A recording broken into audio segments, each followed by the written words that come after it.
उम्र बढ़ाने वाला पेड़। एक बार तुर्किस्तान के बादशाह को अकबर की बुद्धि की परीक्षा लेने का विचार हुआ। उसने एक दूत को पत्र देकर सिपाहियों के साथ दिल्ली भेजा। पत्र का मजमून कुछ इस प्रकार था। अकबर शाह, मुझे सुनने में आया है कि आपके भारतवर्ष में कोई ऐसा पेड़ पैदा होता है जिसके पत्ते खाने से मनुष्य की आयु बढ़ जाती है।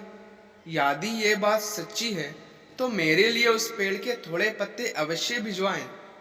बादशाह उस पत्र को पढ़कर विचार मग्न हो गए।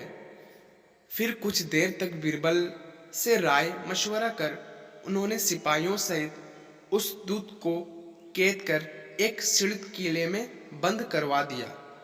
इस प्रकार कैद हुए उनको कई दिन बीत गए तो बादशाह अकबर बीरबल को लेकर उन कैदियों को देखने गए।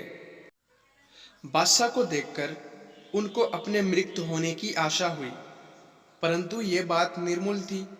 बादशाह उनके पास पहुंचकर बोले, तुम्हारा बादशाह जिस वस्तु को चाहता है वह मैं तब तक उसे नहीं दे सकूंगा जब तक कि इस शीत किले की एक दो ईंट ना ढह जाए। उसी वक्त तुम लोग आजाद किए जाओगे। खाने पीने की तुम्हें कोई तकलीफ नहीं होगी। मैंने उसका यथाचित प्रबंध करा दिया है। इतना कहकर बादशाह चले गए, परंतु कैदियों की चिंता और बढ़ गई।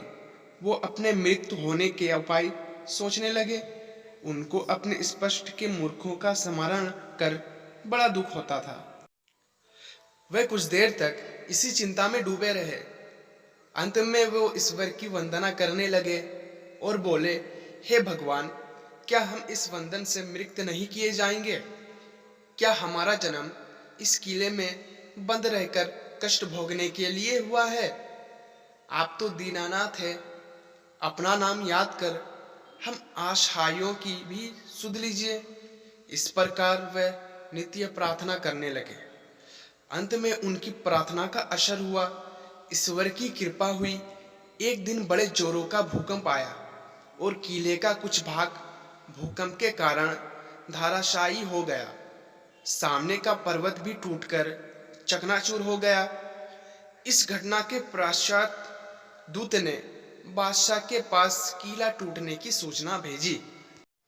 बादशाह को अपनी कही हुई बात याद आ गई, इसलिए उन्होंने दूत को उसके साथियों सहित दरबार में बुलाकर बोले, आपको अपने बादशाह का आशय विदित होगा और अब उसका उत्तर भी तुमने समझ लिया है।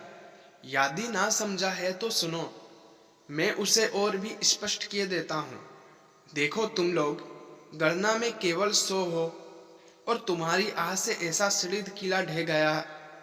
फिर जहाँ हजारों मनुष्य पर अत्याचार हो रहा हो, वहां के बादशाह की आयु कैसे बढ़ेगी?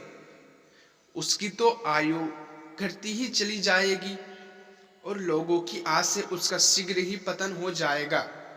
हमारे राज्य में अत्याचार नहीं होता। गरीब प्रजा पर अत्याचार ना करना और भली भांति पोषण करना ही अवयपूर्वक वृक्ष है। बाकी सारी बातें मिथ्या है। इस प्रकार समझा बुझाकर बादशाह ने उस एलची को उसके साथियों सहित स्वदेश लौट जाने की आज्ञा दी और उनका राह खर्च भी दिया। उन्होंने तुर्किस्तान में पहुंचकर यहाँ की सारी बातें अपने बादशाह को समझाई। अकबर की शिक्षा लेकर बादशाह दरबारियों सहित उनकी भूरी भूरी प्रशंसा करने लगा। Thank you for watching.